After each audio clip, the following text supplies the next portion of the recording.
A friend of mine, Jason, just texted me. He's house sitting for Dave a couple of blocks away from where I am right now, from the backyard of my apartment building. And we're in an urban area, I guess you could say. We're in the south side of Birmingham. It's a small city, but a city nonetheless, with common urban occurrences. And he told me that somebody is dumpster diving in the alley behind him, behind Dave's house, behind the backyard where he is right now. And he's working from home.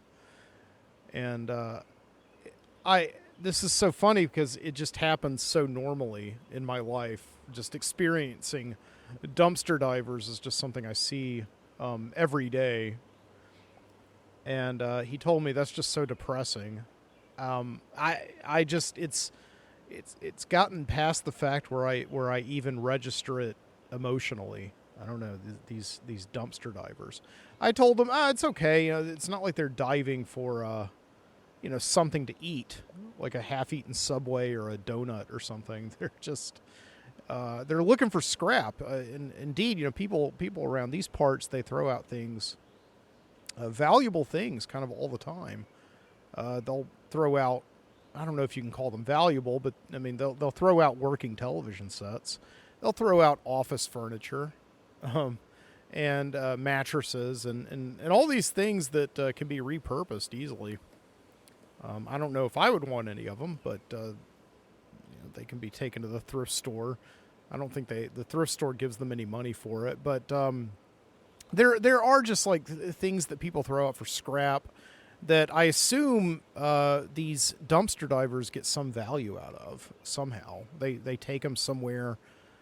They must have some kind of economy going on, because I see the same ones over and over again, and some of them are really efficient. Some of them will come through on a bike toting like several wagons behind them, and it'll be full of stuff, and they must find a way to live on them, I don't know, somehow or whatever.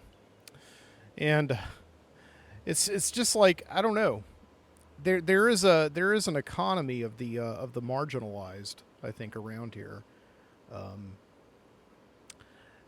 It's kind of that same way where almost every intersection you come to, yes, it's very depressing, and says something about the times we live in, but every intersection you come to now has one person. There's only one person ever at any given intersection who's holding up a sign asking for money, saying homeless, give what you can, God bless.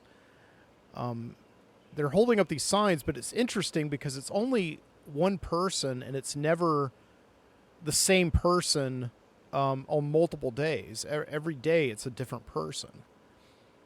And so you realize that there's got to be some kind of understanding they have, some kind of like an organization they have, where they get together and just say, like, Manny, you take University Boulevard today, and then you take 4th and 5th Avenue interchange tomorrow. And I feel like they probably work that out, right? I don't know, but yeah, I told Jason, I don't know, I'm so desensitized to it, I guess. He said it's still depressing. I don't care if they are hunting for scrap. It's just depressing. I don't know. Maybe it is. Maybe it is, but I've seen the same people do this over and over again. Maybe they look at me and, right, coming out of my apartment and getting into my car and going to a job. Maybe they look at me and they say that's depressing, right? They're just like, that line from Repo Man, like ordinary fucking people. I don't feel ordinary, but to them, maybe I am, right? I don't know. Maybe that's all the world is, right? We all live in our positions, our skin for so long that eventually we subconsciously justify our decisions as being the best ones that we could have made. And so So we feel sorry for everybody else but us. And we're just, to us, they're marginalized. To them, we're stiff-shirted. I don't know. Anyway. But welcome. This is Mike Booty. This is the Midnight Citizen Show from Birmingham, Alabama. Thank you so much for joining me here. I know this is the second week that I've been out of the studio. It's what can I say? I mean, it's just it's the middle of the summer. Things are busy, and it's also kind of a nice night tonight. I just wanted to sit outside. It's finally that point in the summer where almost every single day, it's really hot, and it jumps up to like 90, 100 degrees or whatever. People are just walking around like zombies. And then in the afternoon, you get a very brief thunderstorm that and clouds move in, and it is still humid, but it's manageably humid, especially in the evenings, right around 6 o'clock or so, which is what it is right now. It just gets tolerable enough as long as you have like a good layer of insect repellent on your skin. You can sit out and, as I'm doing right now, have a cigar, and I'm having a cup of coffee right now. It's still too hot to have hot coffee, but I got this coffee earlier from Starbucks about an hour ago, actually. That's about how long it takes for a cup of Starbucks coffee to cool down on you, is about an hour to go down to room temperature, right? And I do not like cream in my coffee, except when I go to Starbucks. I have to get some half and half in there because they just, otherwise, it's too bitter. I can't, right? It is the truth that I worked for Starbucks a total of, like 5 or 6 years, and I never drank a cup of Starbucks coffee until I left there. It would just, it was too bitter, right? And, I finally just found a way to drink it. I finally just said, like, stop being such a man and just put a little cream in your coffee. It's okay. It's not like it's going to make you feel like a woman or anything, Mike. But I don't know. I grew up in a household where my dad drank coffee black every single day, and he still drinks coffee black every day. As does my big sister, Melissa. And I felt like it was, I don't know, it would make me like, it's funny, these little weird worldviews that we have about the dumbest things growing up, right? It's like we feel that if we get decaf, we're a woman, or if we put any kind of cream in our coffee, we're a girl, we're a little girl, right? I don't think that's what it is. But nevertheless, to counterbalance my my masculine sensitivity, I do have a cigar also. I'll have a cigar in just a minute. Yeah, that'll make me feel like a man, right? Yeah, that'll do it, I think. Yeah, where did I get this? I got this coffee at a very particular Starbucks. I had never been there before. I got this coffee in Moody, Alabama. Yes, Moody, Alabama, which is about 45-minute drive from where I am right now, maybe a little less. This is a significant place. This is my quote-unquote hometown. This is where I lived from when the time I was about 4 years old in 1987 to I had just turned 10 when we moved here to Birmingham in 1992.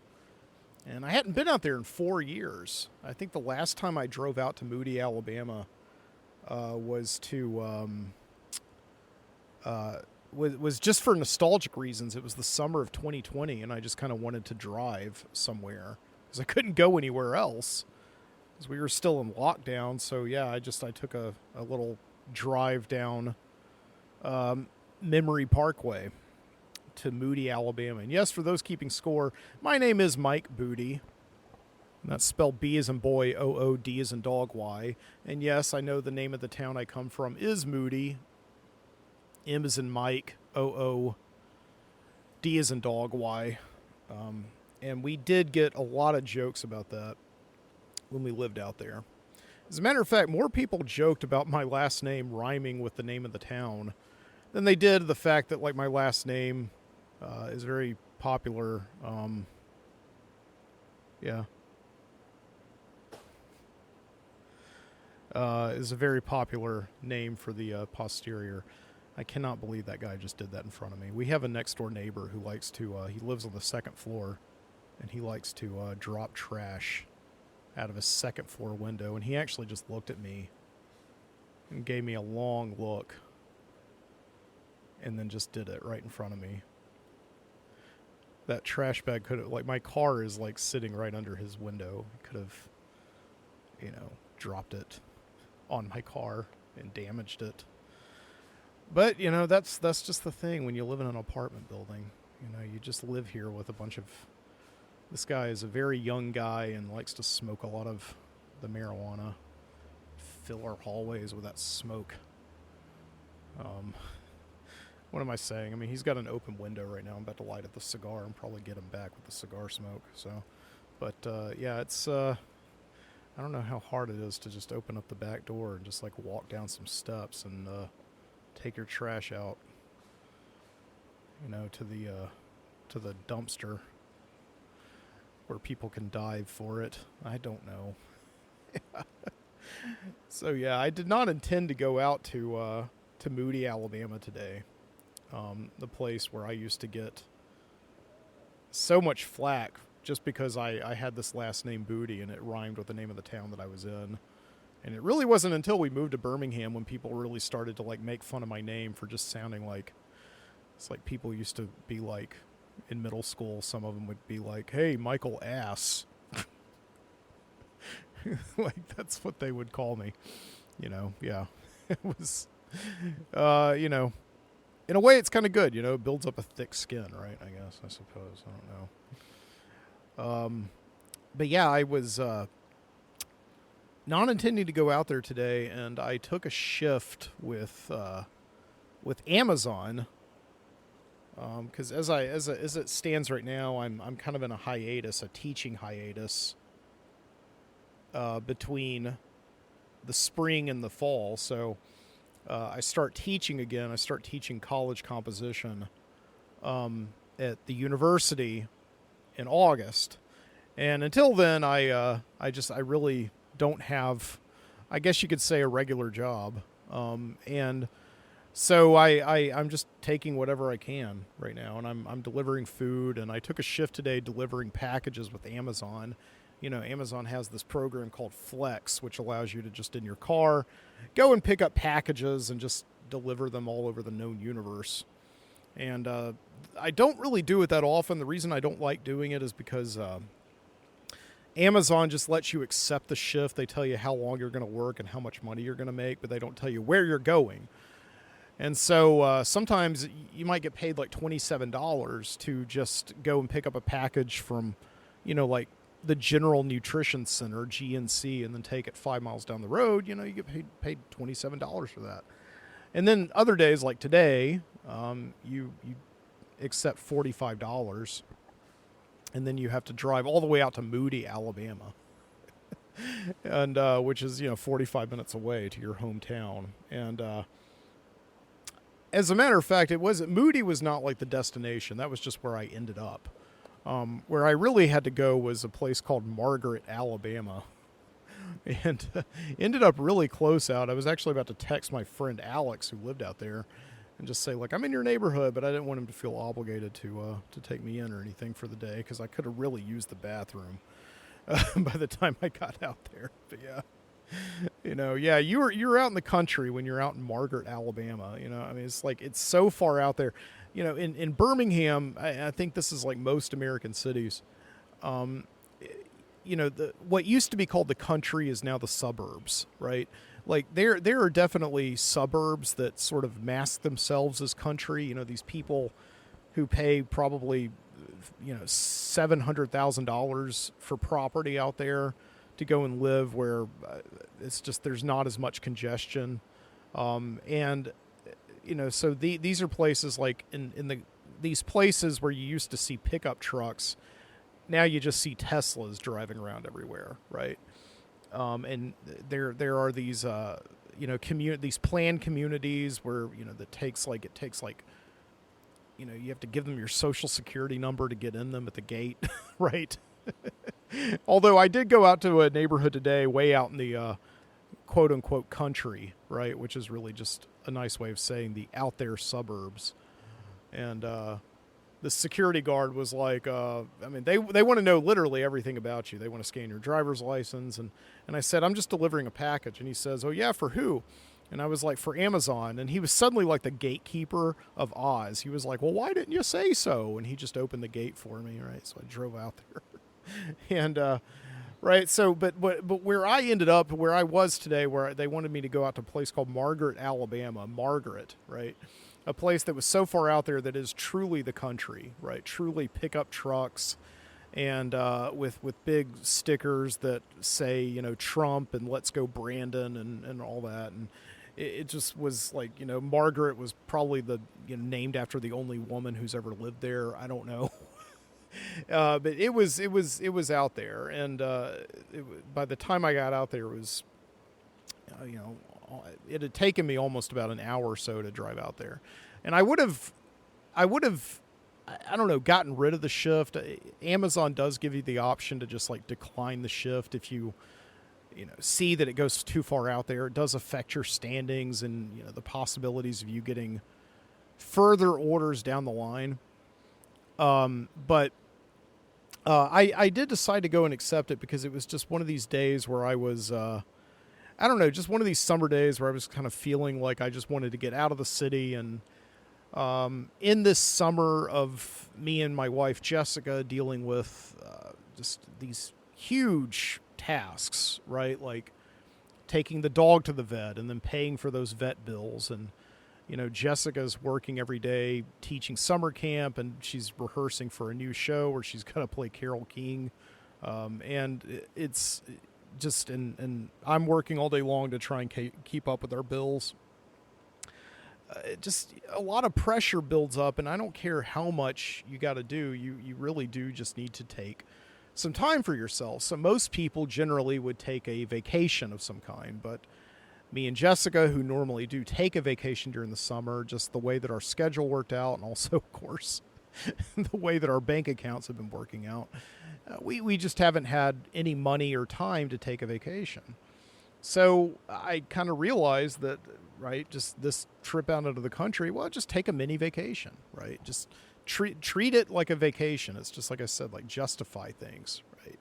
Just walk around and just justify something as fun, right? And then it may actually indeed be fun and relaxing, right? So that's what I did, right? I just put on some music in my car and took this package and delivered it way out to the country. I went into Margaret, Alabama, which was, if you're keeping score, way down Interstate 59, almost about halfway to Gadsden, right? Which is itself about halfway to Chattanooga, Tennessee. So you go there and then you get off at the Argo exit. And I used to love going to the Argo exit because that's where this great drive-in was out there, which obviously got mowed down many years ago. But yeah, it was so out there. I mean, there are still video stores out there. That's how country it is, right?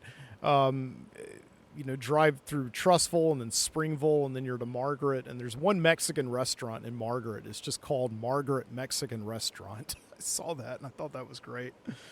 And then I actually drove past Margaret. I was so far out in the country that I drove past the smallest town you could ever imagine. And I was soon in Odenville, which is a slightly bigger town. And this term Odenville, right, it in my mind conjures up these images from my childhood of that being real country, and where I lived, which is small town Alabama, which is called Moody, Alabama. That was the big city compared to Odenville. So here's how far I am out there, right? And I'm just passing these big open fields. And when I have this image of Odenville from my childhood, I just remember being picked up by Mr. Veazey, along with a lot of other church kids, to go to Vacation Bible School in June. This just, kids still have it today, Vacation Bible School, and you go to church during the week for a couple of weeks during June. And Mr. Veazey would come by. He was this nice old man, and he would pick us up and he would put us in the bed of his truck, again without seat belts or anything like this. This is the late '80s, and we would he would give us butterscotch just like a classic old man, and then he would say, like, okay kids, we've just got one more stop, right? And then we would proceed to drive 30 minutes down these dirt roads, bumping up and down because we're in the bed of this pickup truck, to Odenville. And we would pick up these real, I mean, literally dirt poor country kids, right? I mean, they would be caked in dirt. And we would pick them up, and they would sort of be in their backyards and herding up snakes or whatever. I'm not kidding you. Like, this is what my childhood image of them. It's probably just amalgamated from all the other images I have of Odenville. But this is my one image of Odenville. It's just these long stretches of dirt country road with these, like big mobile trailers, mobile homes, sitting in these vacant lots of patchy grass and, big overgrown weeds, and, cars on blocks and swing sets without any swings. You know what I mean, right? That's what it was like driving through Odenville today. It was still like that. It was amazing. It's like it had not changed in my memory at all. I was like kind of vindicated, right? Because like these images I had since I was 6 years old still apparently were true, right? They were not complicated in my mind with the passing of time or anything. So driving through Odenville, and finally got to the place where I had to drop off this package. And yeah, it was in one of these yards. It was toner. I had to drop off toner. I could tell by like the weight of it and the way the package was shaped. It's just driving all over God's creation, delivering toner to people. Right. So, and yeah, then the thing that Amazon does is they let you navigate to where you need to drop things off, but then they don't let you navigate out of it. You're suddenly just kind of stranded out there, so you have to use your own GPS. So I put on the GPS, and I just put in my apartment, and I just said, take me back to Birmingham, Alabama. And the thing that I dreaded happened. It said 45 minutes, and then it had me turning back and going the exact way I had just come from. Guy just dumped some more trash out of his window. My gosh. Anyway, I just wonder if he realizes that all that's collecting flies around my car. I wonder if he has any concept of that whatsoever. So he's dumping kitty litter out of there, and oh my gosh, I tell you what. Anyway, so yeah, the dreaded thing happened where I put it into the GPS, and it basically sent me back the exact way I came. Now I don't know about you, but I hate this so much. When I'm going down like long stretches of road to get to a place I've never been before, or haven't been in years, I like to. Part of the thing that makes that long distance drive manageable is the scenery. And the worst thing in the world is just doubling back and just going back past the same scenery that you had just been through. I want to see something new, right? Show me something new. So I decided to avoid GPS at that point, or avoid its instructions. And I typed in a new GPS, and I just kind of wanted to see, like, well, I'm in Odenville, and I think that's pretty close to Moody, because I, again, remember all these trips out to Odenville from my house in Moody on Mosley Hill Drive, right? When I was very young in Vacation Bible School and in the back seat of Mr. Veazey's truck.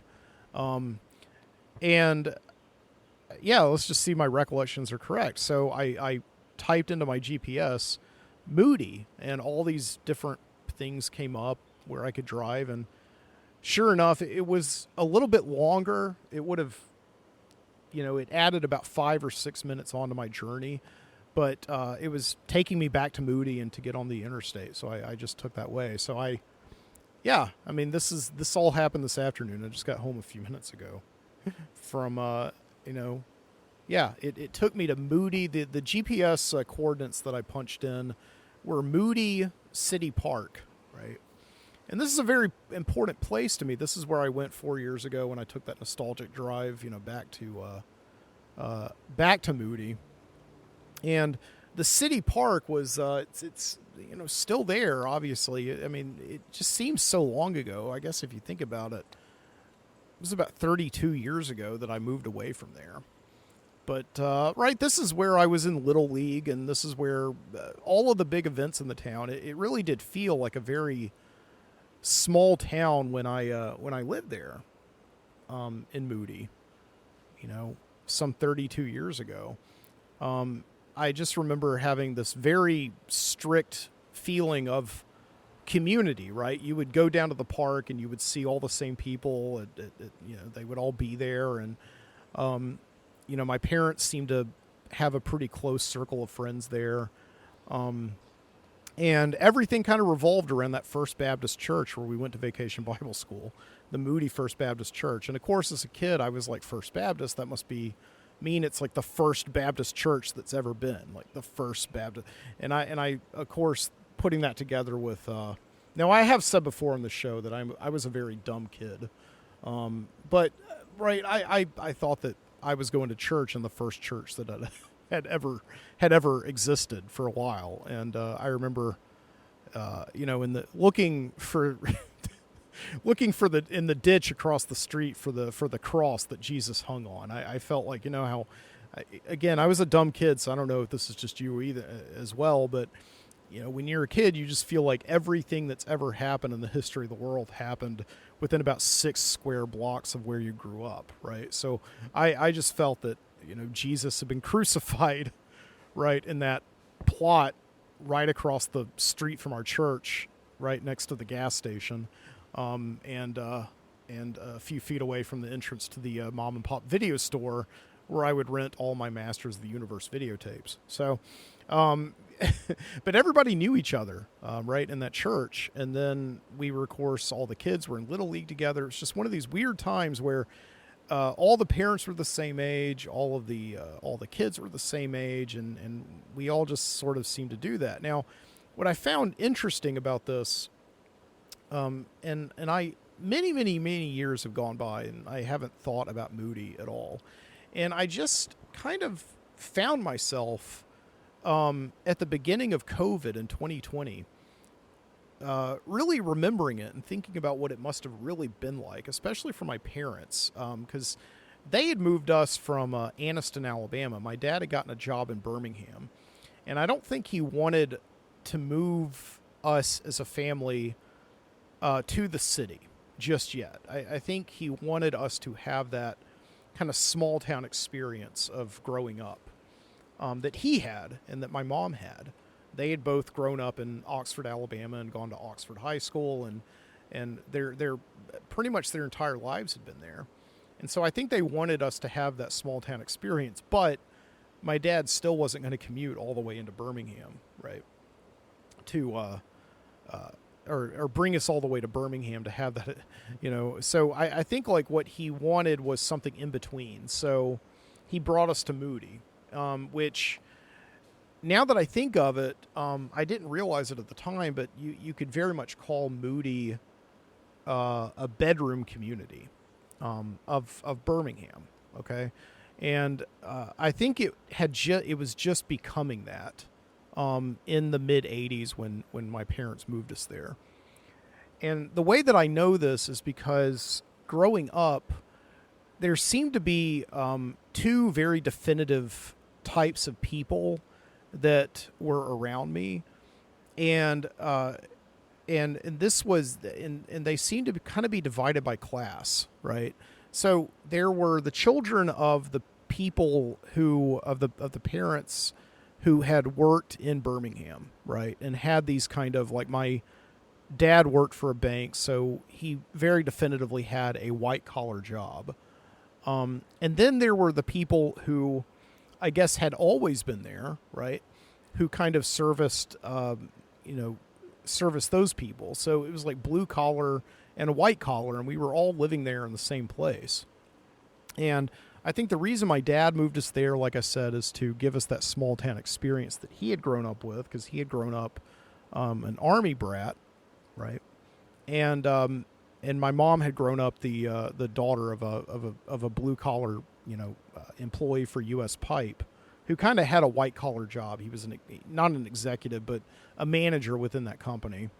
And so it's like these were, I suppose, their people.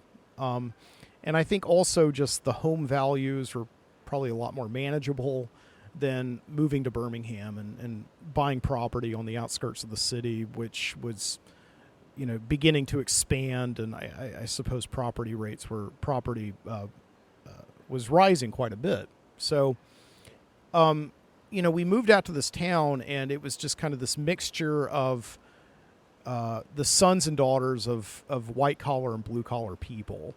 And just that is my feeling about it looking back. And I would have to talk to my parents to sort of confirm these feelings, these ideas, right? But I think that's more or less what it was. And when we moved to Birmingham when I was 10 years old, it was because my dad had, I suppose, just decided that the commute was too much for him.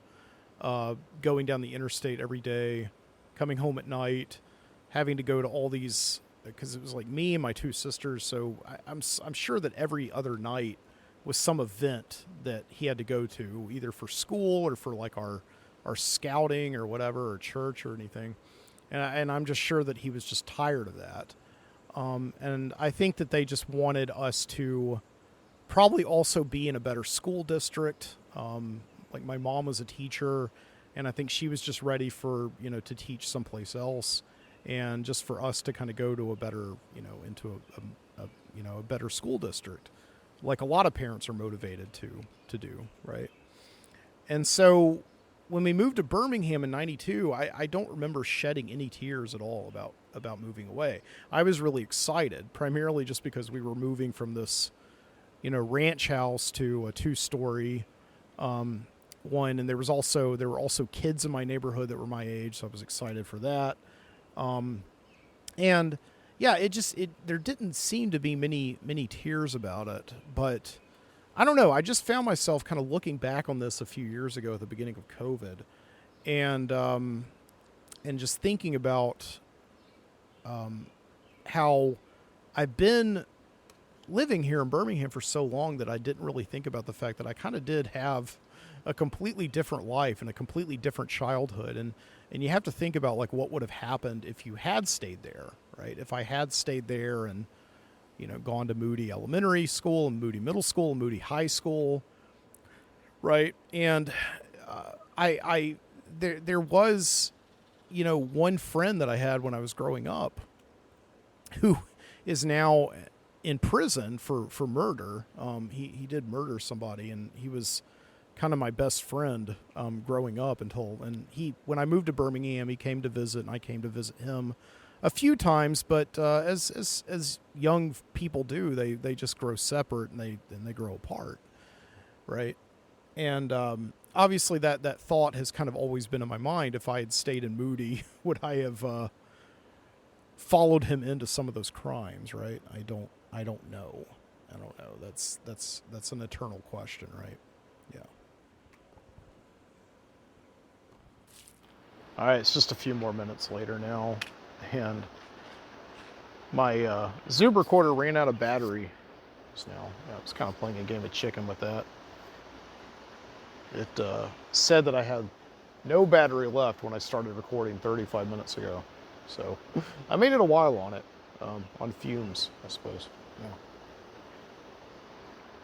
So, yeah. And I threw out the coffee. The coffee was just a little bit old. I guess at this point now it's about an hour and a half or so past its prime. I don't know. I went in and got that cigar, and I'm also I'm also more of a man because I've got some whiskey here too, some Maker's Mark.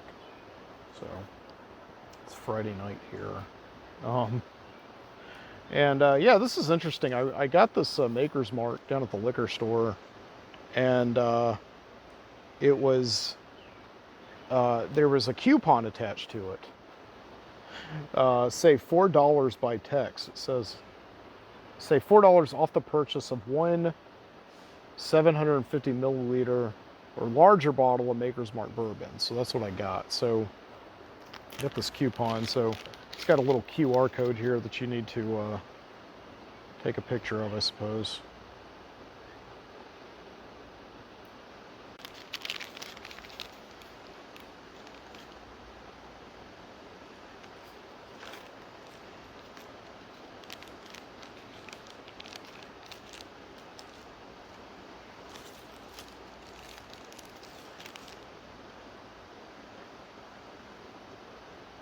So I just took the picture of my receipt and I sent it in to this text message, and hopefully they'll give me like $4 back. I don't know how that works.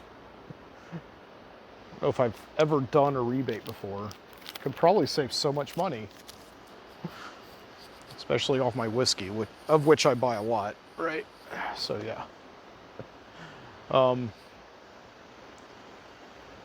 So yeah, that coffee, yeah, I got it from the Starbucks in Moody, Alabama. You know, because as you do whenever you go to like your hometown, you want to see how it's changed. Sometimes you really don't want to see how it's changed because it'll just kind of depress you. But as I said, I have never really felt a whole lot of nostalgia for Moody, Alabama. I think that's because I moved right when I was beginning to come into my full awareness of things around me. Not to say that when you're under 10 years old, you're not very fully aware of what's going on. But I don't know, your formative years really do start around 8 or 9 years old. And so you begin to, that's when you really begin to form what for the rest of your life will kind of become your obsessions, right? Whether they be pop culture obsessions or just like, you know, you're coming into your identity, you're hitting puberty and all that. So even though I had a lot of great childhood memories in Moody, so many memories that I've had since then have kind of eclipsed them.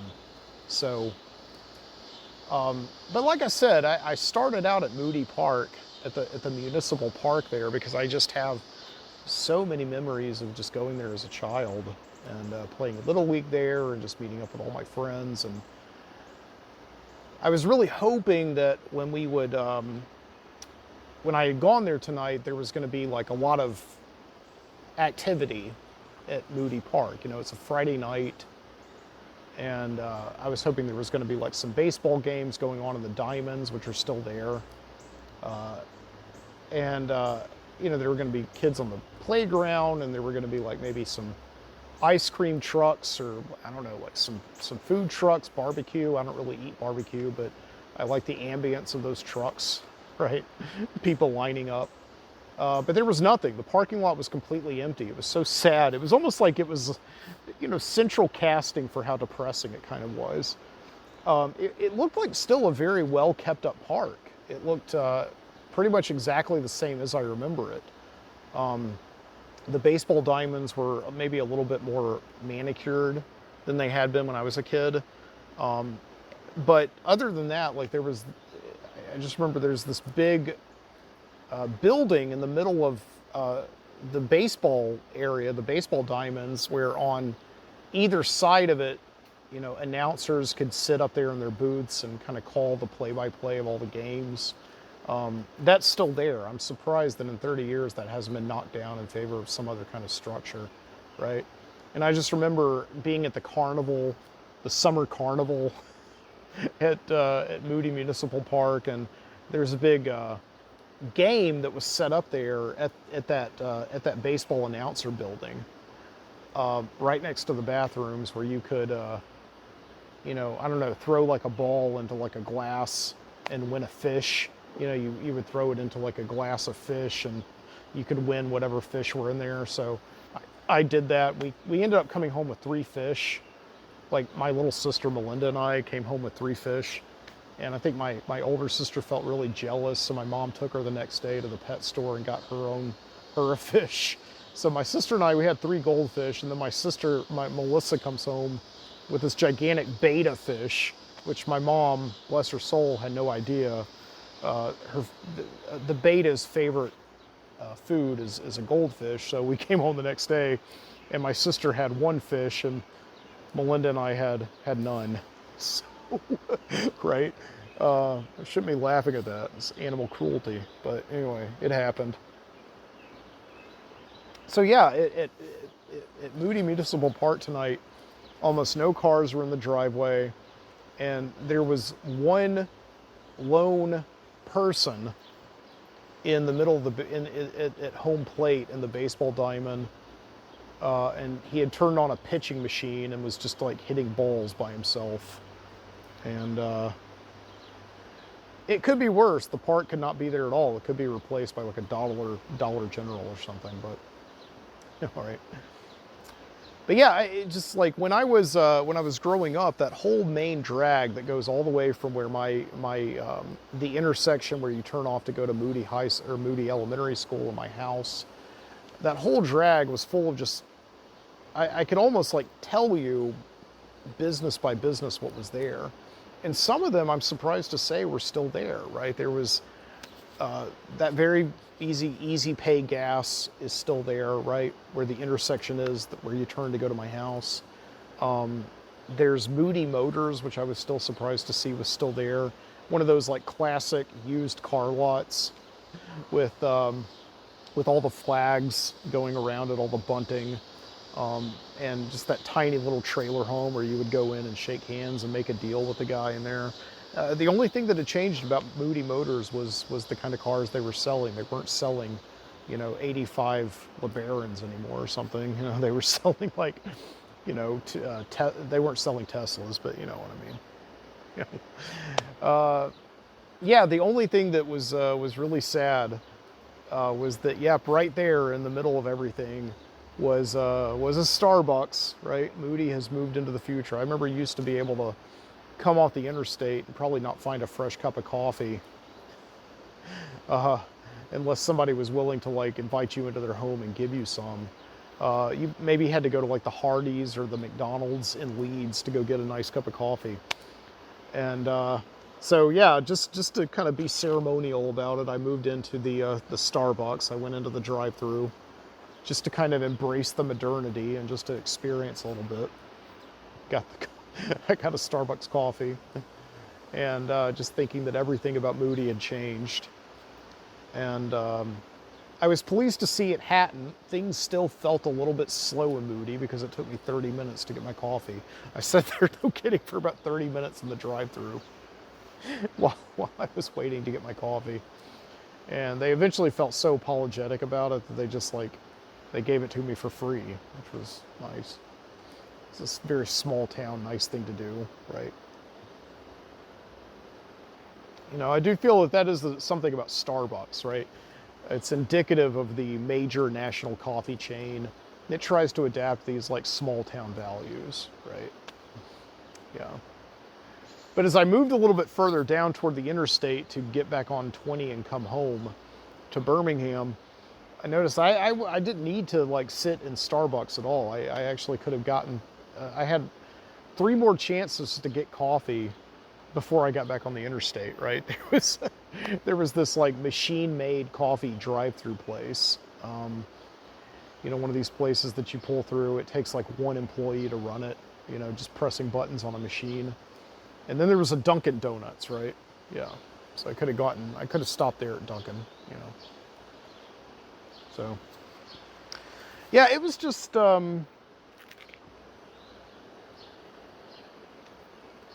something about it was very nostalgic, like I said, because it was something that I hadn't thought about being nostalgic for in many years, right? Again, because I think so many memories since then have eclipsed all my memories of living in Moody. But then at the same time, you just think about the fact that, like, my parents gave us that small town vibe, that small town childhood, before they just couldn't take it anymore. My dad moved us to Birmingham to get a little bit more of a suburban upbringing. And it was suburban, right? It was suburban. It was, living on the edge of a highway, not really being able to like ride your bike anywhere, and just growing up and spending most of your childhood, in front of the television, right? And whenever you wanted to go and see your friends, you had to get in the car and drive, right? So.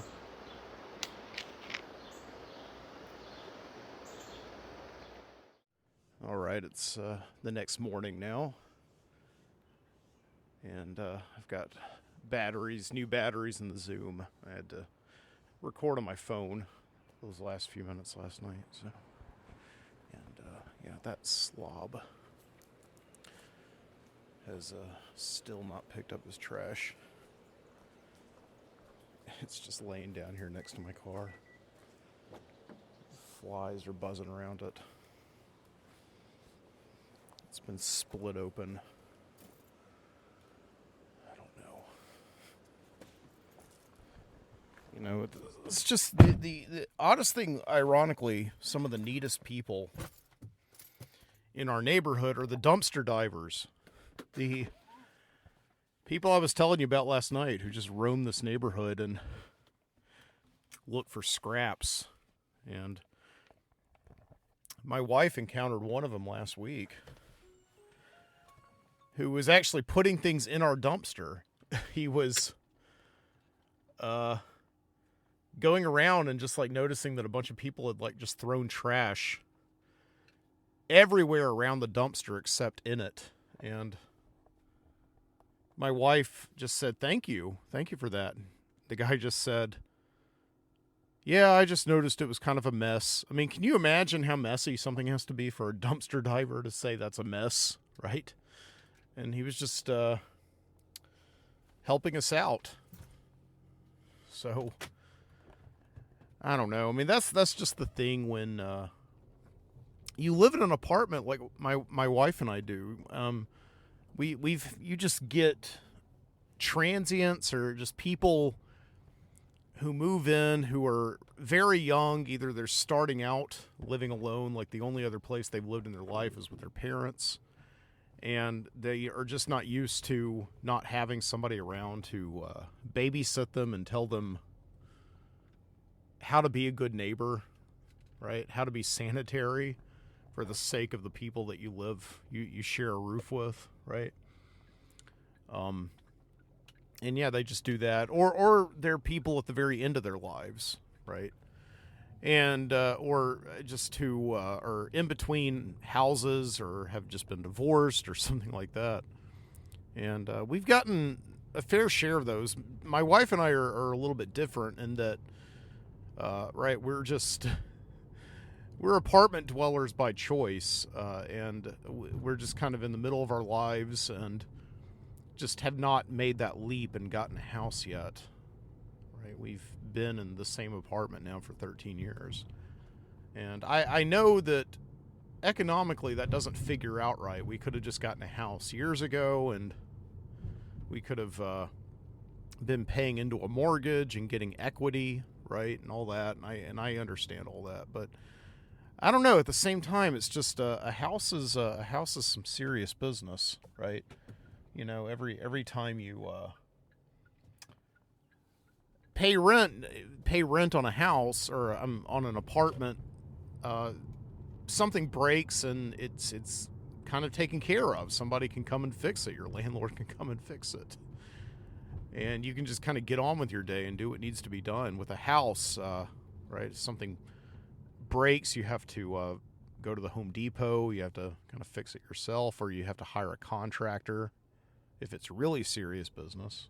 And I don't know. It sounds kind of miserable. I know some people really enjoy that stuff. And I mean, I've fixed things in the past. If something breaks around my apartment, something minor, I can probably handle it.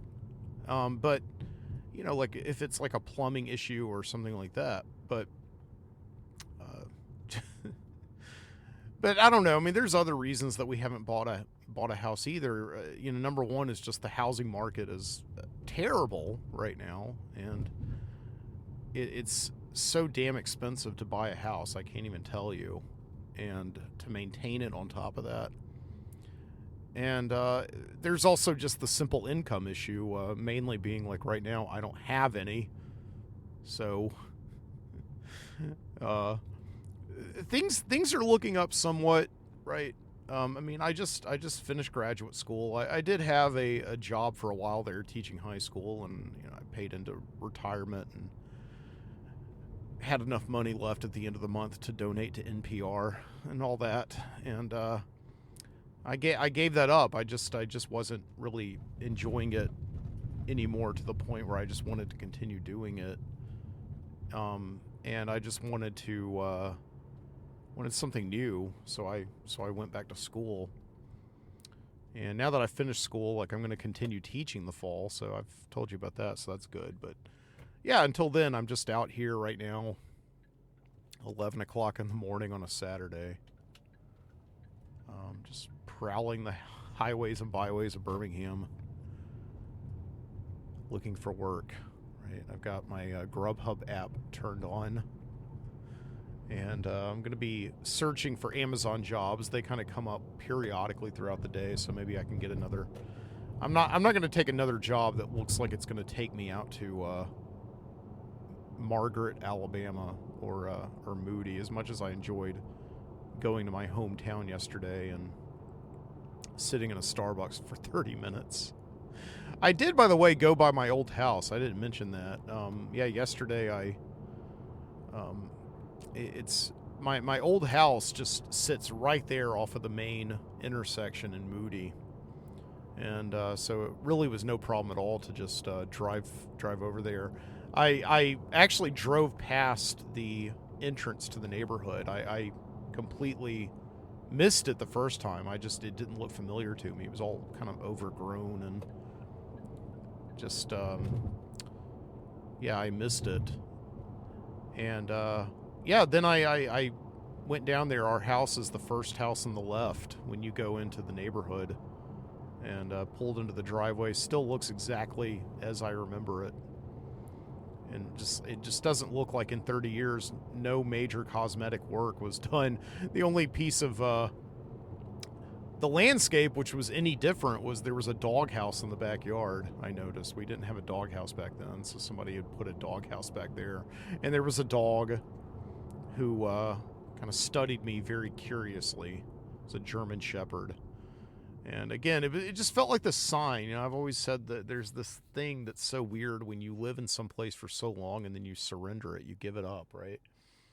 And then you go back, you feel like an intruder, like you're not welcome there anymore. These places that were so important in your life, and yeah, that German Shepherd was looking at me like, I don't know who you are, but you don't belong here, right?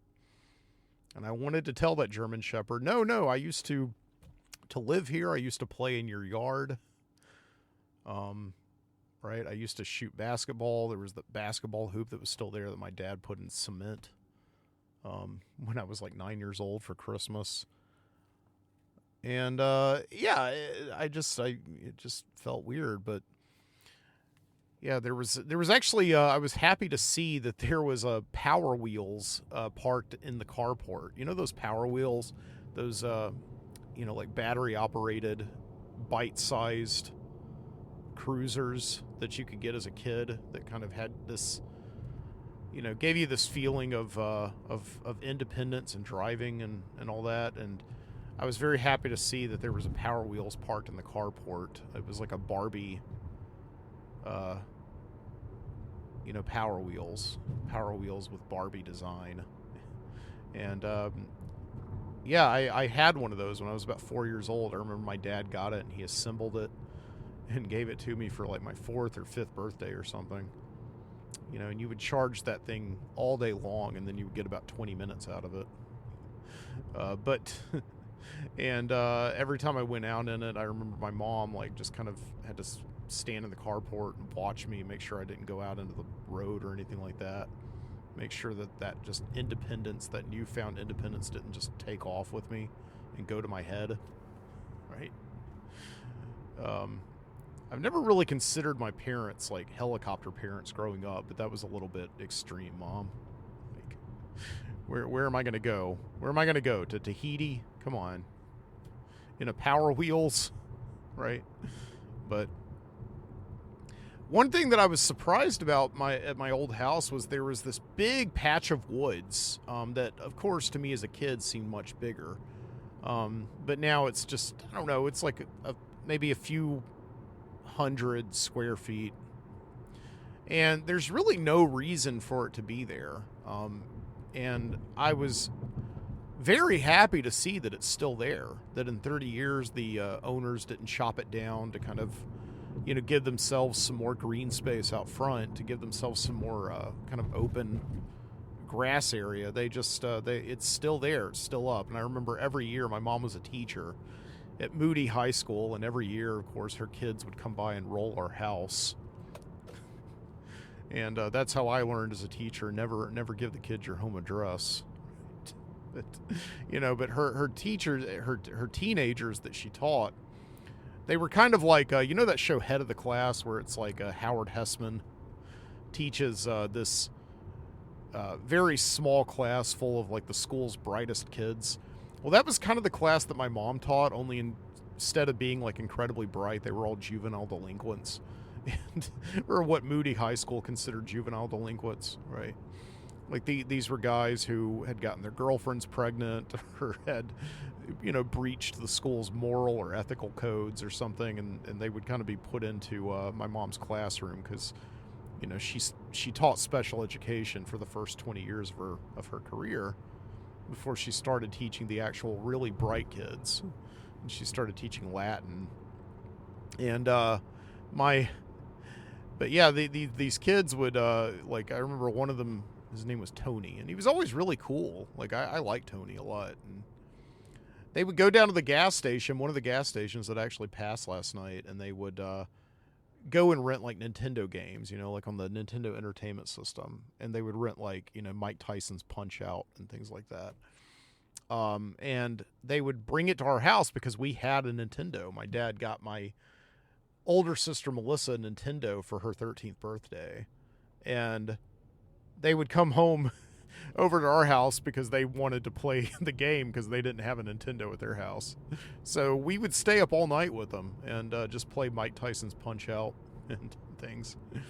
And I remember that very, very well. And they were big fishermen. They went fishing all the time. One time I remember they brought over like this big bucket of worms that they had gotten for bait. And yeah. Anyway, am I done talking about Moody? I don't know. Maybe I'll talk about it some more. I don't know, maybe. But yeah, we're just driving through Vestavia right now. I never like recording in my car. I just don't like that monotonous sound of the road going down. And obviously this isn't ideal. I wanted to record a studio show this week, but just circumstances of this being just a very busy week for both my wife and I just didn't dictate me being able to be in the studio last night.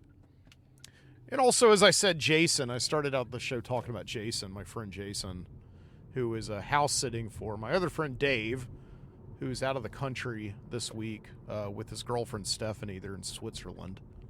And so Jason is house sitting, and he was texting me last night. He's like, you want to come over? And I felt bad for him because it's just him in that big house.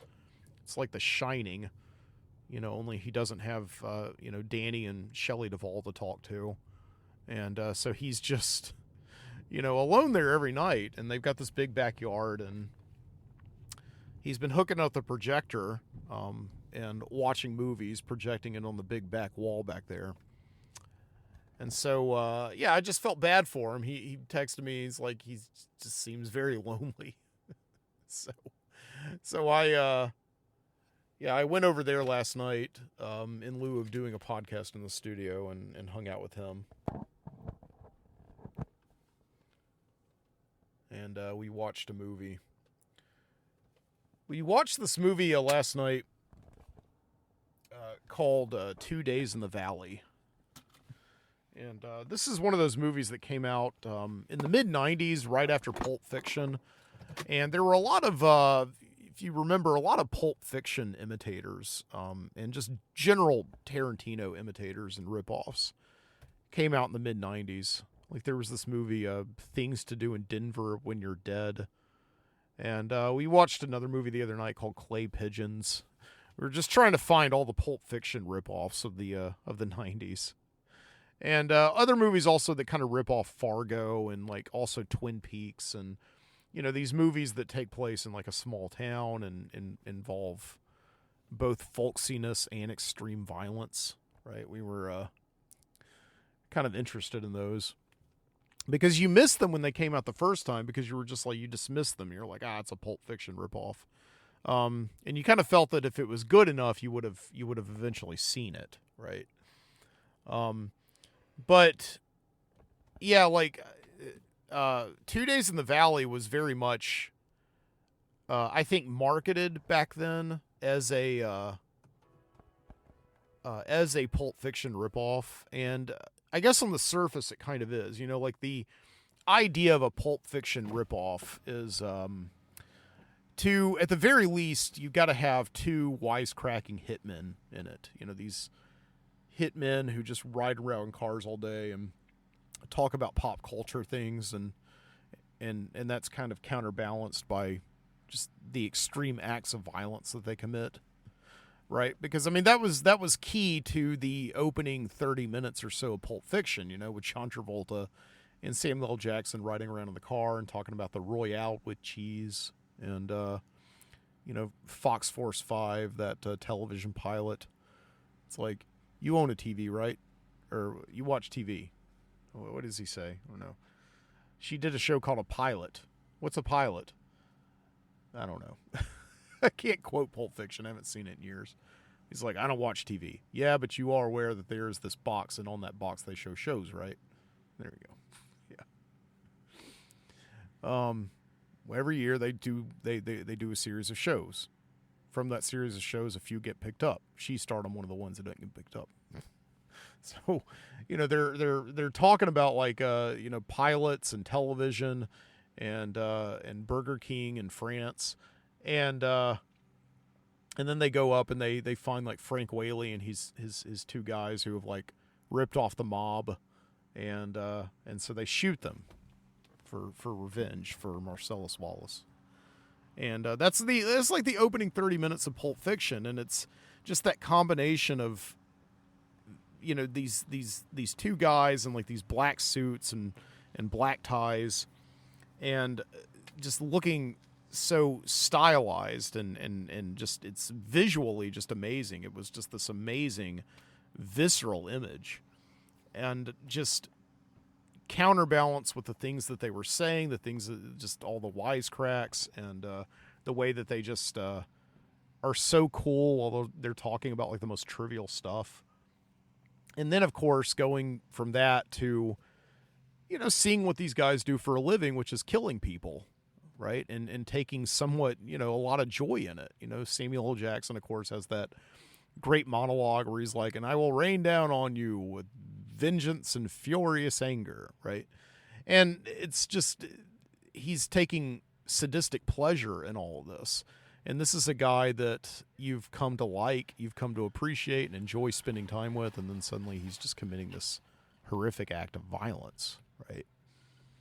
So, and that just wit was something that we had never really seen before in movies.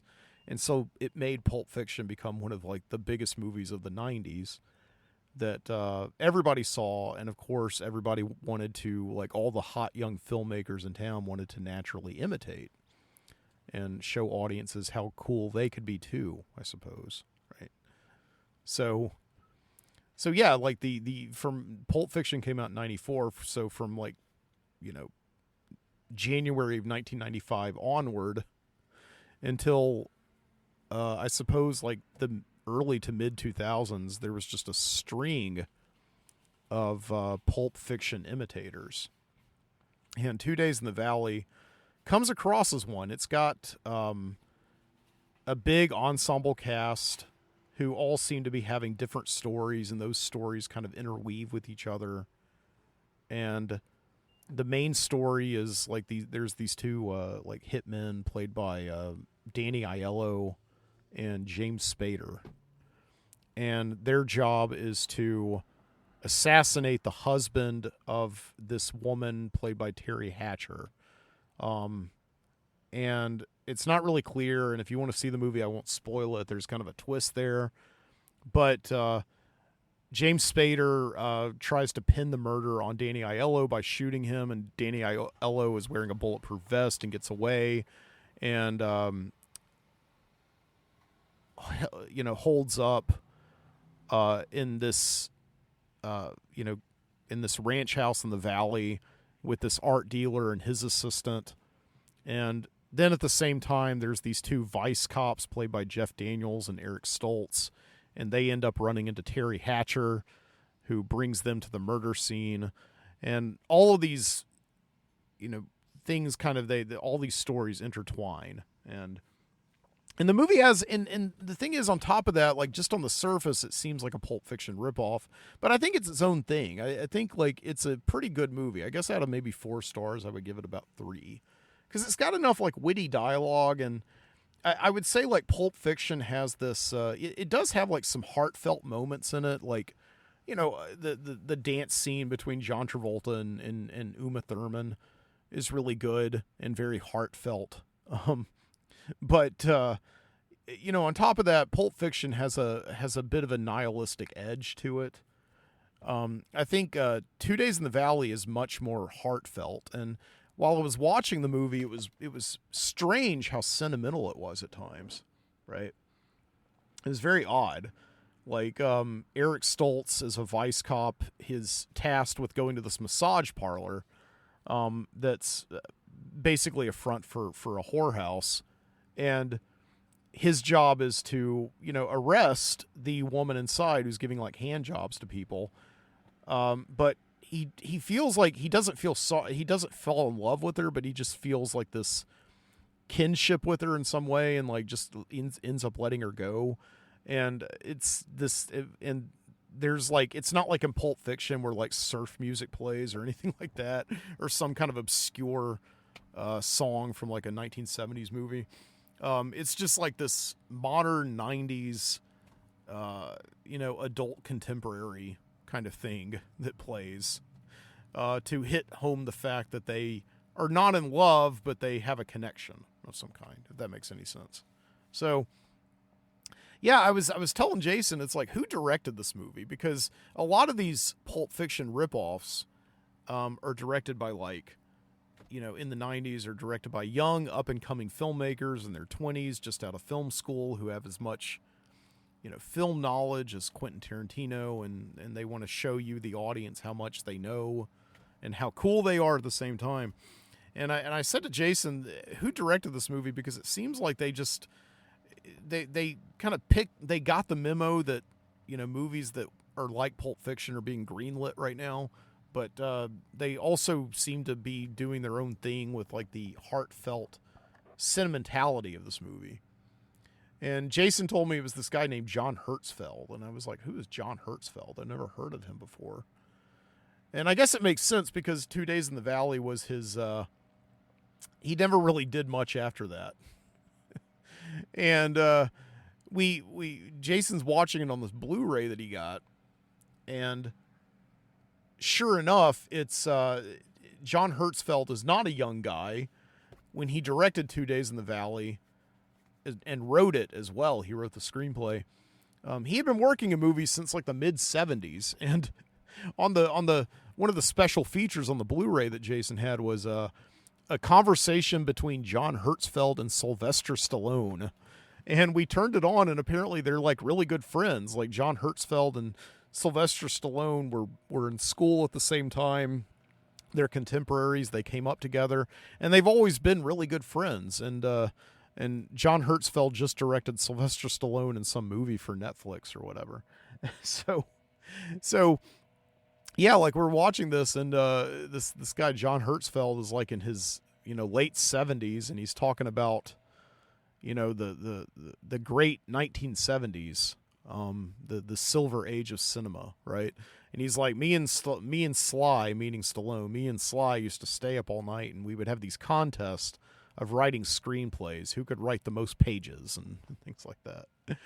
And so yeah, and that immediately made sense to me. Why it's a movie that kind of has this Pulp Fiction surface sensibility, but it's really its own thing, because it's written by a director who I think had struggled to get movies made for so long that by the time he finally got one greenlit, he just had to make some concessions and be like, okay, I got to do the Pulp Fiction thing, but that's just to get asses in the seats. So then it's just to get people in the theater, right?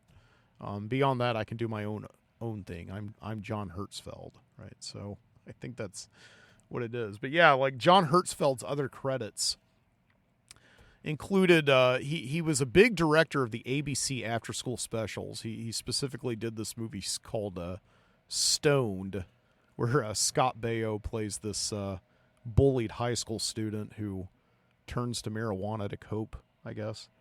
And he directed a slew of like made-for-TV movies in the early 90s and late 80s. The most famous one was Long Island Lolita, about the Amy Fisher, Jodie Buttafuoco story.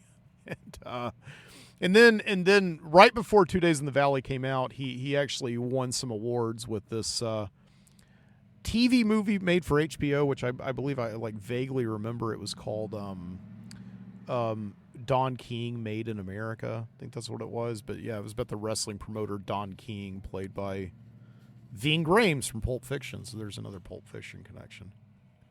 Maybe on that movie, Ving Rhames was like, "Hey man, you're a good director, man. You gotta keep working. You gotta keep working like my boy Quentin. My boy Quentin knows how to do it."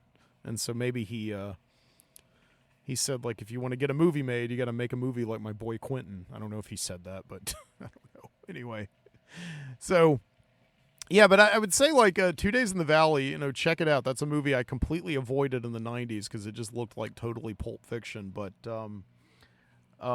it is its own thing, and it's got this interesting just blend of kind of 90s style. Like every time James Spader shows up, he talks like a Quentin Tarantino character, but everything else in that movie again is not at all.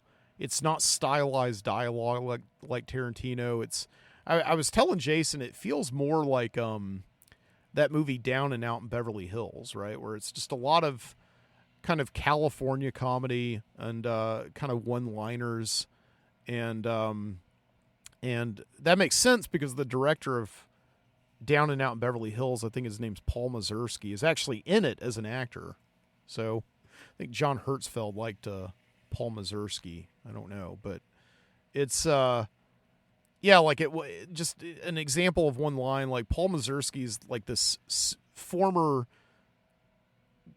television director from the 80s who had a lot of success then, but nothing since, which sounds a lot like this director I'm talking about. And Paul Mazursky goes to like a cemetery to kill himself, right? And later on, like a series of incidents, ends him up kind of being a hostage of one of the hitmen in the movie. And the hitman like aims a gun at him, and somebody says like, that's not going to do any good, he's suicidal. And the hitman looks at Paul Mazursky, and Mazursky just says, well, nobody's perfect, or something like that. I don't know. Everybody has flaws. I don't know. But I mean, there's some funny lines in the movie. And again, it's just, it really does reek of like every time James Spader playing the hitman is on screen, he's just kind of spouting out weird philosophies and in a very Tarantino-like way. But every other part of the movie is just very, almost has like this 70s sweetheart sensibility. I don't know. That's the best I can explain it. So check it out. It's 2 Days in the Valley. Yeah. All right. So I've been sitting in the Publix parking lot here for a while. Saturdays are pretty slow. They're pretty slow. And I tell you what I'm going to do. I'm going to, like, head down to the mall. And hopefully maybe get some orders before I get there. But if I don't, I'm just going to go down to the mall and, like, play some video games or something before, you know, while I'm waiting for work, you know. Okay, it's a little later now, and we're in the mall. Von Maur, to be exact.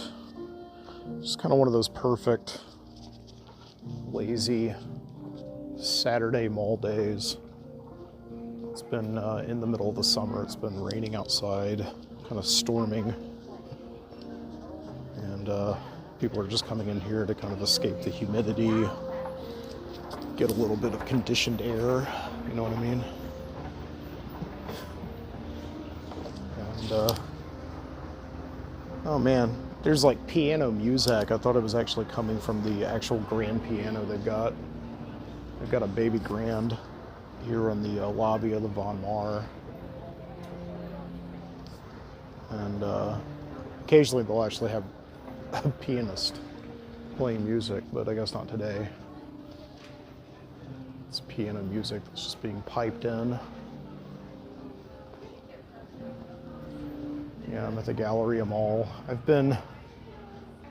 First time I've been here recording in a while. I've been bounced.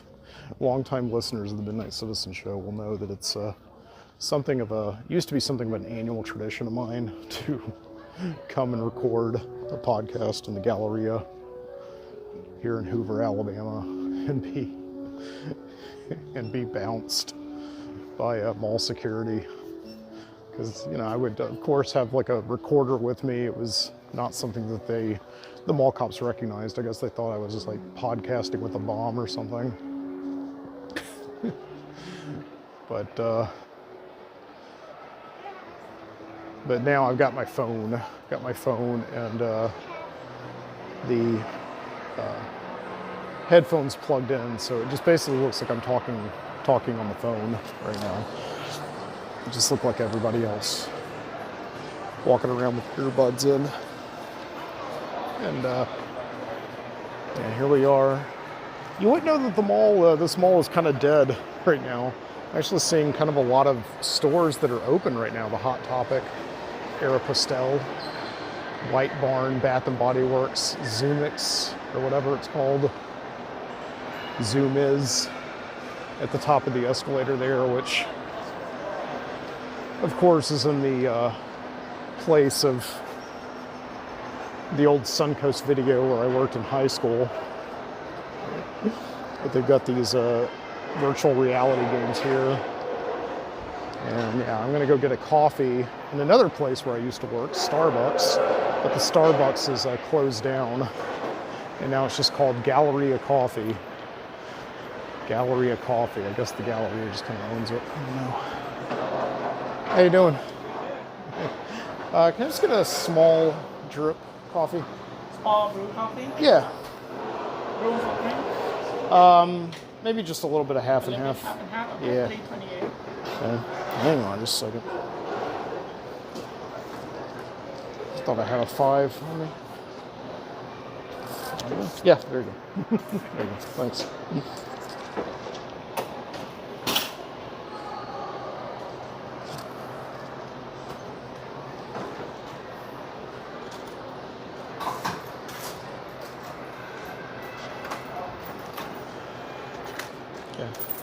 Thank you. Thank you. All right.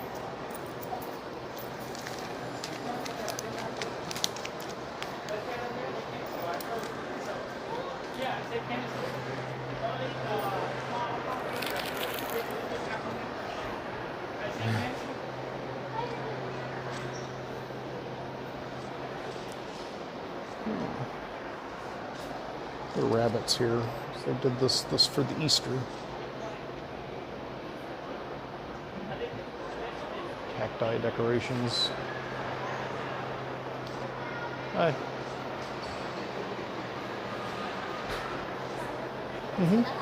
Half and half, yeah.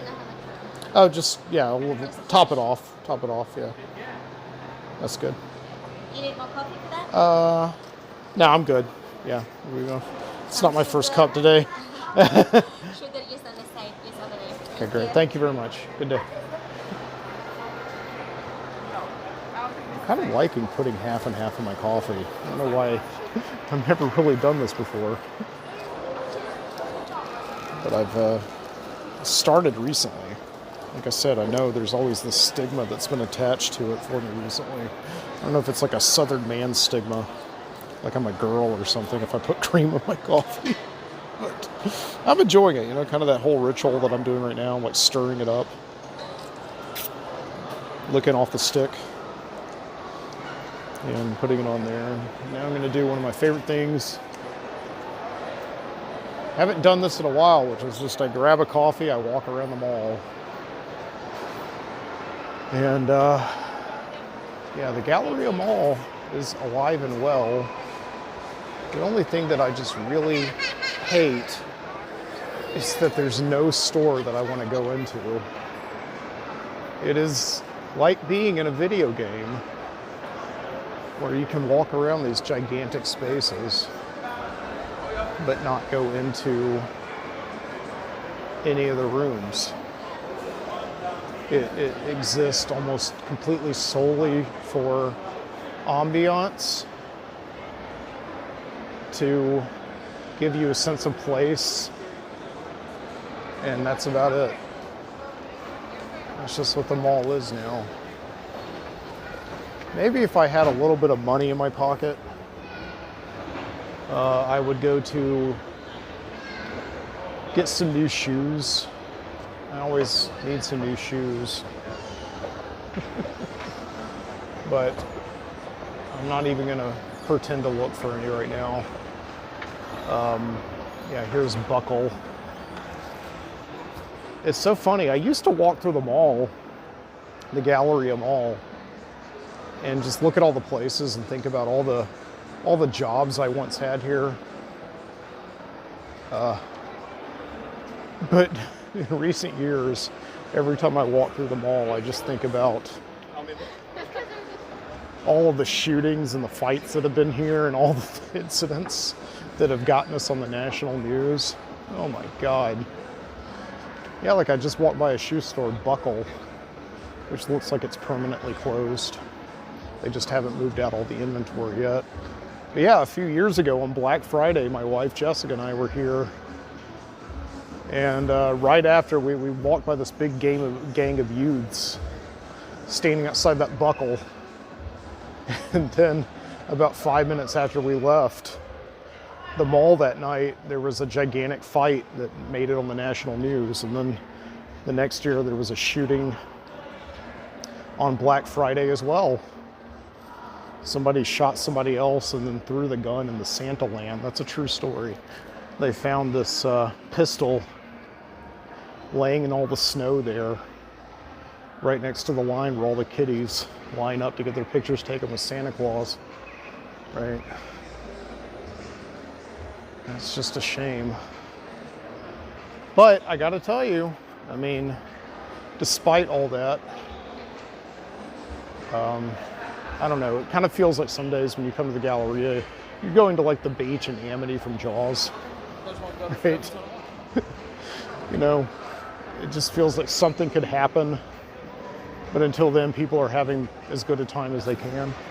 So I just went by, so as far as I know, there are only a couple of legacy stores here in the River Chase Galleria. That is, stores that have been here since opening day or close to opening day back in 1986.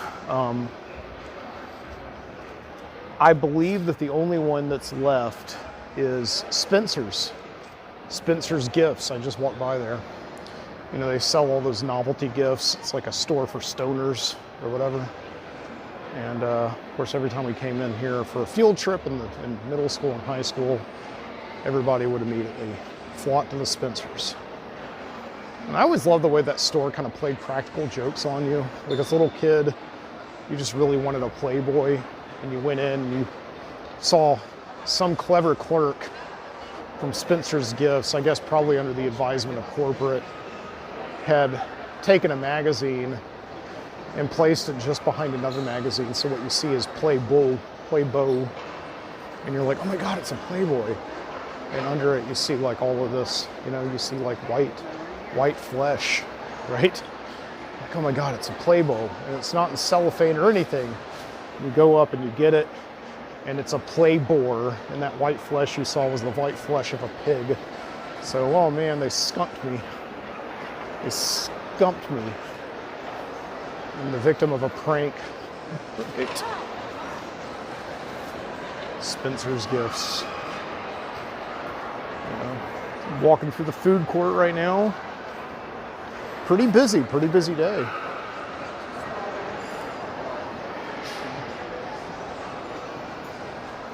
I think, maybe I'm wrong here, but I think the nail in the coffin was hit on American Balls with the introduction of the massage chair. They just put these massage chairs in the middle of spaces between stores. You know, and previously, whatever, a customer was a mall customer. They would just walk through the stores and they would walk, you know, down the. They would walk through the lobby and they would just be gone. But now, like these massage chairs, these people just sit down and their big hunks of flesh are just jiggling for the whole world to see. And naturally, you don't want to be anywhere near that. I'm not trying to like fat shame or anything, but it's true. Or even worse, people are just sitting down in the massage chairs and just kind of looking at their phone, and they just look like characters on the spaceship of WALL-E, right? The whole reason that we abandoned this planet in the first place. You know, so we're just too lazy. I don't know. So maybe I was a little mean there. Coming up here is Build-A-Bear Workshop. They've been here for a very long time, since about 2000, 1999 or 2000, I believe. You can go in and like build a bear, and they kind of like bring it to life for you by making you dance around and do a bunch of things and sing songs. And they're still around. I mean, I honestly, it's a novelty store, but somehow it lasted in the mall longer than the Lego store. Right? The Lego store was here for a while, and then it closed down. Build-A-Bear remains. I don't understand how that works. Maybe Build-A-Bear just has a strategy of putting a workshop at like 3 places in America. I don't know how many other stores there are left, but the one here at the Galleria is still booming. Ah, there's the cinnamon rolls. Cindy's Cinnamon Rolls. I haven't been there in years. I don't really like cinnamon rolls. Don't really care for the smell of it either. I don't know why I just did that. But and yes, we are working our way down to the place that is pretty much the only reason I come to the mall anymore. To actually do something is we're going to go down to the Bumper Nets. And probably I've got some coins in my pocket because of the coffee I just bought. I paid for it in change.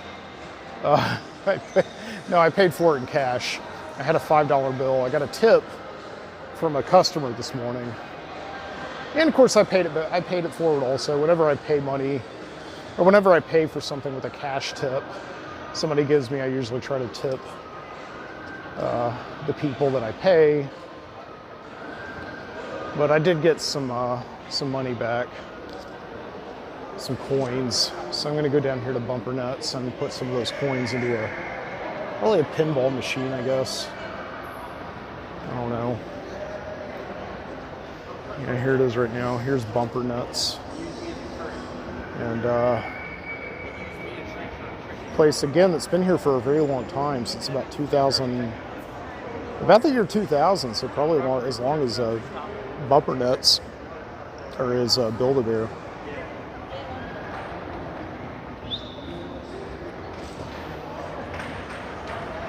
They used to have a small store in the Brookwood Mall. But now nobody has a store in the Brookwood Mall. That's officially a dead mall. It was finally declared dead when the Chick-fil-A closed down. And but yeah, that was years ago, and then they moved here to the Galleria, and it's pretty busy. As you can hear, there's people playing air hockey, and I'm in the pinball and arcade area. We've got Asteroids, Space Invaders, Millipede, Centipede, Tempest. As you can hear, Bruce Springsteen's Dancing in the Dark. Just brings a lot of very evocative of a certain time in history. I don't really want to play any of these games right now.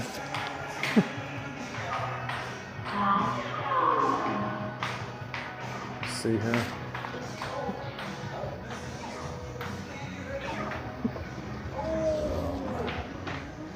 Look at that, there's somebody painting faces over there, face painting. Okay, here's some newer games. We got like Stranger Things, WrestleMania, Rush, Guardians of the Galaxy. Oh, Elvira's House of Horrors. Star Wars, The Mandalorian, a Foo Fighters game. It looks like the artwork is like the Foo Fighters, or like, it looks like they're in the Scream Machine from Scooby-Doo or something. All hail the Overlord or else. Venom, Rush. I think I played this Rush game before. I think I'll play Rush. That way I'll get some Rush songs and we can mix up Rush and Bruce Springsteen here. Let's do that. How much do I have to... I don't know how much this cost. It's gonna be one of those games that costs like $1 to play. Yeah, $1. Oh God. Okay, fine, whatever. $1. The last time I was in Bumper Nuts was maybe on New Year's Day, actually, I believe. I remember my friend, Dave, who was on last week's show, and I came here to Bumper Nuts and we played pool, and I think we may have played this pinball machine. I have to go back and ask him. And here we go, Rush. I don't know if you can hear that. I don't know what the point of this game is, but I'll just take the balls and see what it is. Oh, I just lost. There we go. Oh, what? Okay. All right, this is... Do I get another one? Okay, yes.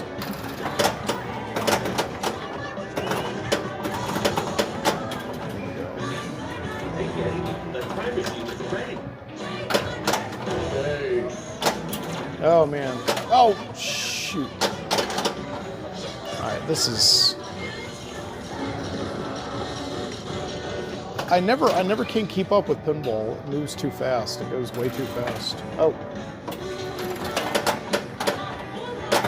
People of a certain age can understand this a lot better than I can.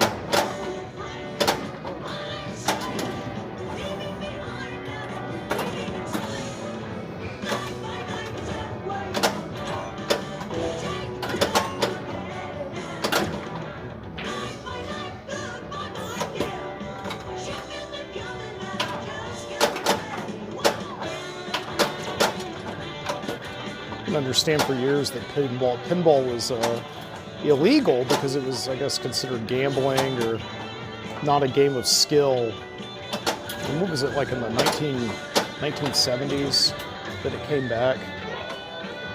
And I can imagine it's kind of like the equivalent of like marijuana suddenly like being legalized everywhere here today, where everybody suddenly is just really into it. Oh man, I hit it into the time machine or something. What? And then I lost the ball, of course. Working man total, 350,000. One combo shot, bonus, times one. Total bonus, 510,000. And I guess that's game over. Yeah, that's pinball for me. Play it again. No. All right. What else? Maybe I'll invest in Asteroid Space Invaders. I don't know. What do I want to play here? I don't even know if I have enough money left. 25 cents left to play. Jeez. Just play Pac-Man. The old fallback. No, these machines are turned off. I can't play Pac-Man.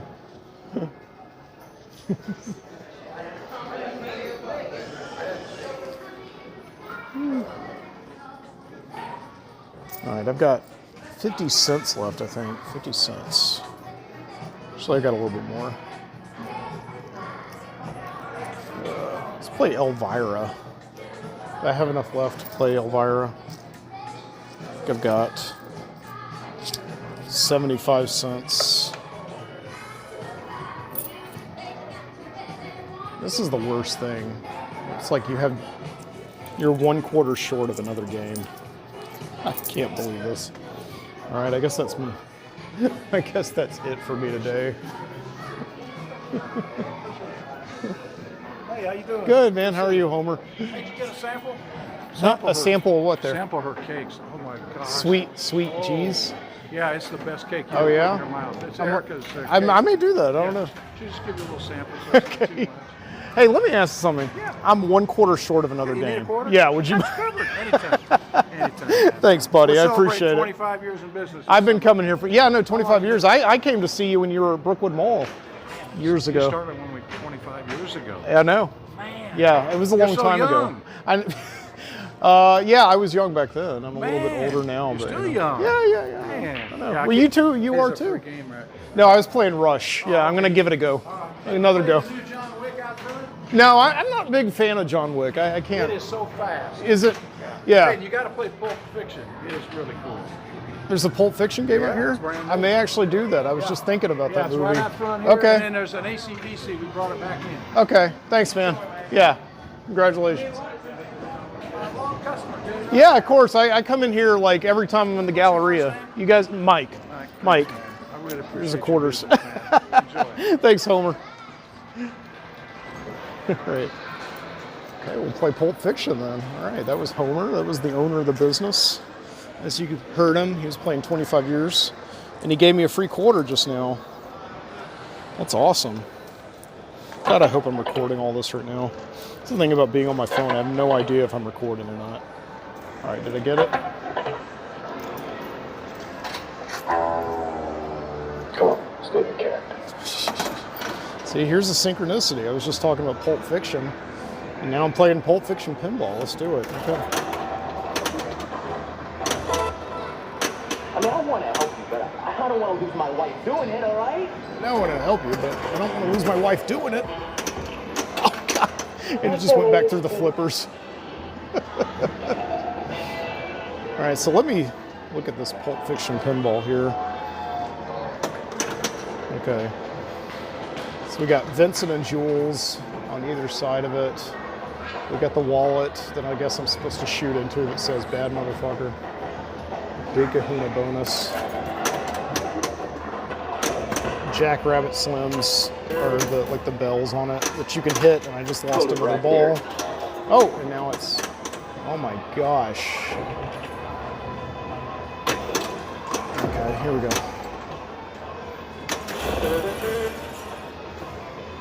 Nope.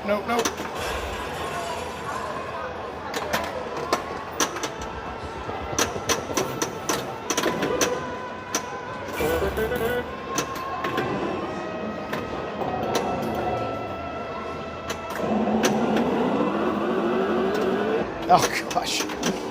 No wait, I think I just saved the ball. Did I get another one? No, I lost it. Oh no, I get another one. Okay, good. Okay. I'm gonna try to get the Christopher Walken trapdoor. I give the watch to you.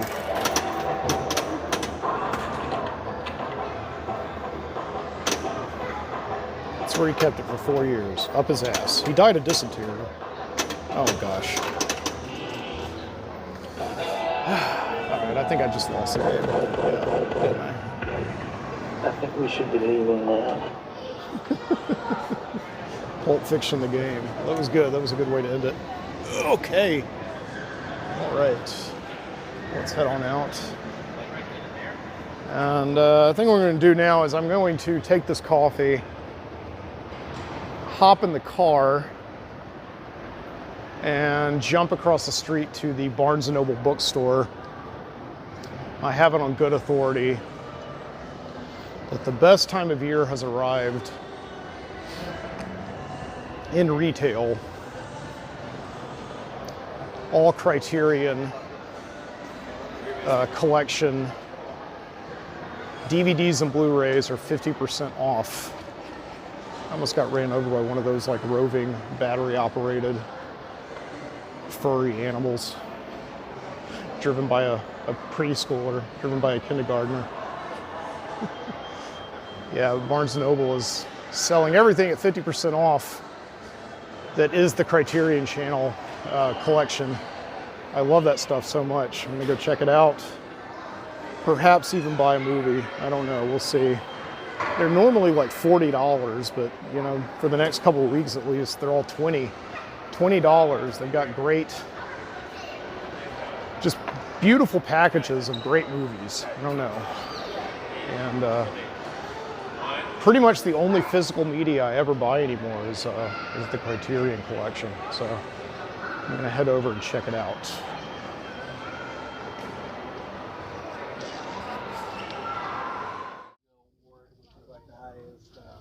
All right, yes, indeed. The rumors are true. 50% off. Criterion. Oh, man. So every time I come here, whenever there's a sale on Criterions, which is usually twice a year, there's one in the summer and one in November, right around Thanksgiving. Yeah, every time I come here, I always have an idea of a couple of movies that I want. And even though I really do not have a lot of money right now to throw away on pinball, much less movies, as a film fan, somebody who enjoys film and is somebody who's fond of film, I kind of owe it to myself to spend money on Criterions. So what I was thinking of, and this will not be the first time that I've bought a movie on Criterion, the same movie on Criterion, is getting Straw Dogs, the Sam Peckinpah film from 1971. And I bought this movie years ago on Criterion, I think back in 2002, and sold it a few years ago. I don't know why I sold it. I got maybe $10 for it at Second and Charles, and then they turned around and sold it for something like $30. But love this movie, Straw Dogs, and they do have it. Yeah, there it is right there, Straw Dogs. This is a movie Sam Peckinpah made right after The Wild Bunch. Very controversial movie. I don't know if I really need to watch it with the wife around, but Dustin Hoffman is like this American mathematician who moves to the quiet English countryside with his English wife, Susan George. And Dustin Hoffman kind of finds himself bullied and pushed around by the local blue-collar youths, I guess you could say. And they go too far. They do something. There's a very, very controversial rape scene in Straw Dogs that is very hard to watch and really, really difficult. Even back when I was like 20 years old and I had a strong stomach for that kind of stuff, I had to fast forward it sometimes through that scene. It was just too much to take. But yeah, it just turns the tables, and Straw Dogs, Dustin Hoffman kind of grows a backbone, and there's a really good, sequence that ends the movie where these guys like seize his house and try to kill him and his wife. But one of the reasons that I always love this Criterion so much is that it looks like it's still got the audio commentary by a film critic on there, this guy named Stephen Prince, who just, so this is a new release of the Criterion from the older transfer, but that was probably the first audio commentary I ever heard on a DVD that just blew me away, because this film critic was like, you're watching this movie Straw Dogs, and you're thinking like, Dustin Hoffman, I'm supposed to root for him because he's kind of the underdog, and he rises up against these, you know, lower class whack jobs, you know, these psychopaths. But then this critic at the very beginning of the commentary says Dustin Hoffman is actually the villain of the film Straw Dogs. And it just kind of blew me away, because it's like, what? And then, yeah, it's like if you watch the movie, everything that happens that leads up to the violent ending doesn't need to happen. Dustin Hoffman just needs to stay away and leave these guys alone. But he kind of keeps on baiting them and goading them throughout the movie. And now, of course, you know, the rape scene, they fully, it's not like because of Dustin Hoffman goading them, they you know, are forced to rape his wife, Susan George. But I think the guy's point was that, you know, without him kind of picking fights with them, it wouldn't have come to that where they decide to get really nasty. So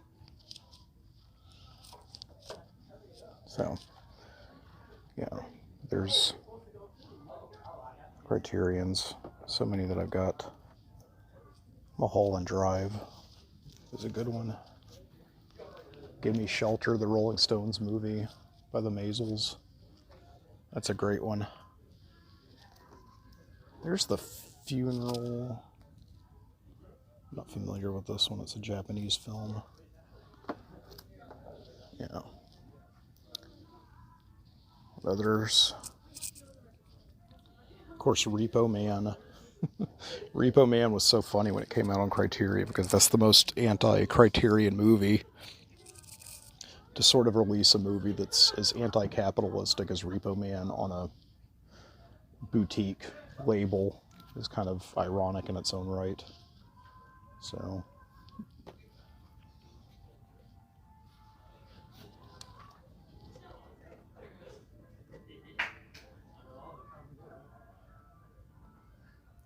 Midnight Cowboy. Scanners, the David Cronenberg movie.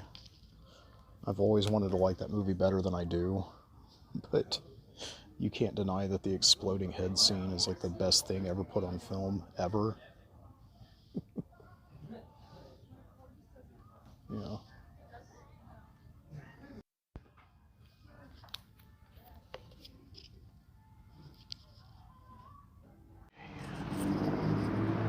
Okay, so just finished up at Barnes & Noble and walked a couple of blocks down to the cigar store. Here. Yeah, like, I think between pinball, Criterion shopping, and cigar store, I think I've spent all the money I made this morning delivering food. That's... I gotta actually start getting out there and making some money. I got bills due. It's the end of the month. What am I doing? I don't know. Oh well. I got things in the works, which reminds me, I'd like to take a minute to thank today's sponsor. No, I'm just joking.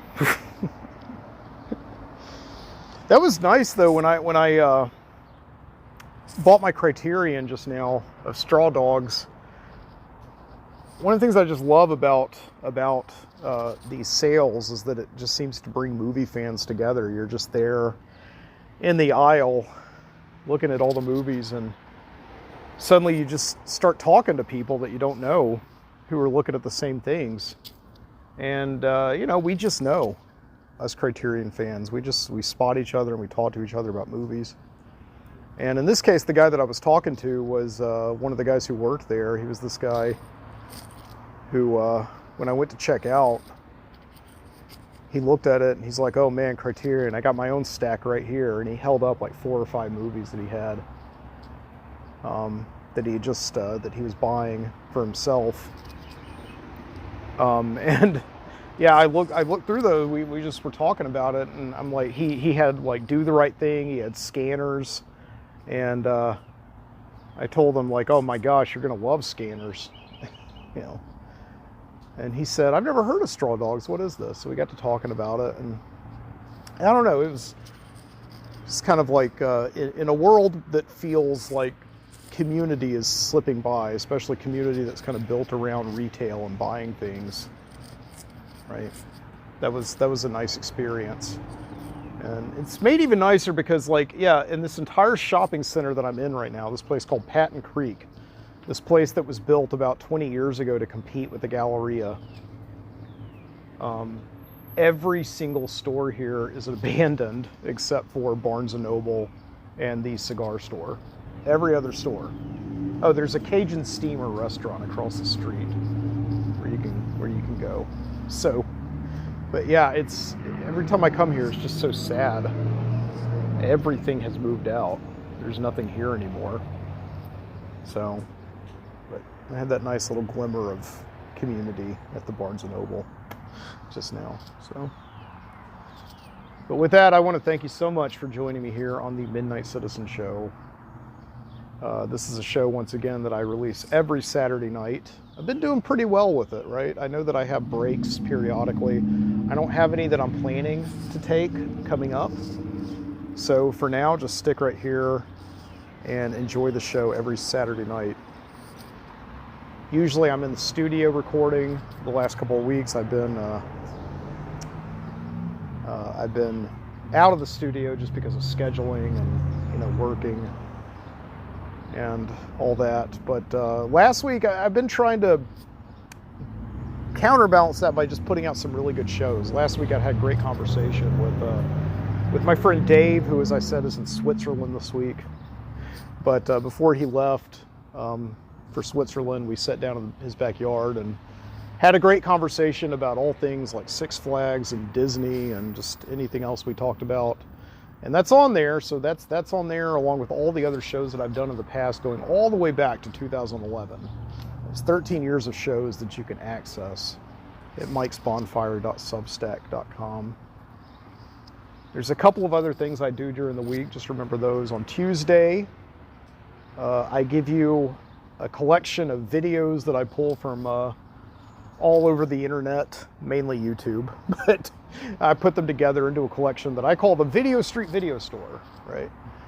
And I do little write-ups on the videos, just kind of give you some information about them. It's basically what I would call the full newsletter experience, right? So that's every Tuesday. And then on Thursdays, I release a collection of short stories. I'm doing that throughout the summer. That's not like a permanent thing. It's just a kind of a summer feature that I do every Thursday. It's called Small Town Summer. This is a collection of stories that I wrote back in lockdown of 2020. I haven't published them before in any way that you can see. I've kind of put them on some, you know, I don't want to call them dark corners of the internet, but hard to find corners of the internet, right? But now they're there. You can see them at mikesbonfire.substack.com. All these stories are really based on, because as I said, I wrote them back in 2020 when I was beginning to get nostalgic for the first time, I think, in my entire life, about the town where I lived until I was about 10 years old, Moody, Alabama. All these stories are really based on Moody, now that I think of it. You know? So you can go and read those stories. I think they're really, really good. And I did not publish a new story this past Thursday. I took a week off, but what I did is I did upload audio of me reading all the stories on my podcasts from 4 years ago. So you can go on there. It's called Small Town Summer Interlude, and you can like read those stories by clicking on the links, or you can just listen to me read them, right? And I think that all in all, the collection is about 2.5 hours, maybe even a little bit longer, of me reading the 4 stories that I've published up until now. And there's another one coming out on Thursday. I can guarantee you that. After that, that's the last one that I have written. And I'm working on another one, but I don't know, time permitting, we'll try to get that out without losing any time the week after next. So But yeah, I'm also, remember, over at the Overnightscape Underground, onsug, onsug.com. You can find me over there, along with a lot of other great podcast hosts just like me, who pretty much do the same thing as I do. My podcast is greatly influenced by the work of Frank Edward Nora over at the Overnightscape Underground, who I happened to find just by coincidence searching the internet about 13 years ago, and he's been kind enough to host me on his network over at the Overnightscape Underground ever since. So go and check me out over there.